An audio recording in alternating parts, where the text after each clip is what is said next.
रायगड जिल्ह्यातील म्हसळा शहरात संध्याकाळी म्हणजेच 31 जुलैच्या संध्याकाळी एक धक्कादायक घटना उघडकीस आली होती। घरात एकटे असलेल्या 75 वर्षीय वृद्धाचा गळा चिरून निर्घृणपणे खून करण्यात आला होता। प्रथमदर्शनी हा प्रकार अनोळखी व्यक्तीने केला असावा असा अंदाज व्यक्त करण्यात आला। मात्र पोलीस तपास जसजसा पुढे गेला तसतशी खऱ्या आरोपीची ओळख पटली।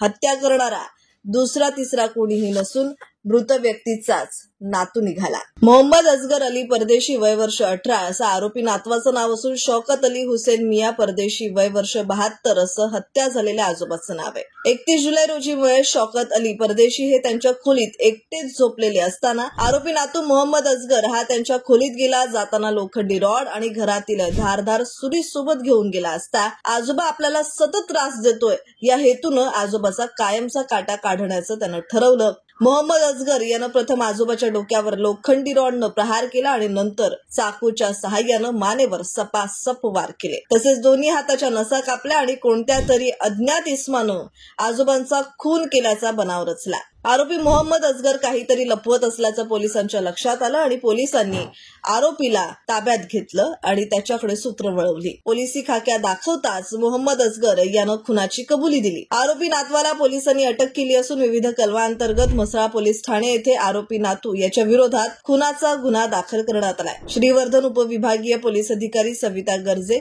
यांच्या मार्गदर्शनाखाली सहाय्यक पोलीस निरीक्षक संदीप कहाळे आणि पोलीस उपनिरीक्षक एडवळे या संपूर्ण गुन्ह्याचा अधिक तपास करताय। जागृत महाराष्ट्र न्यूज, रामदास चव्हाण, रायगड।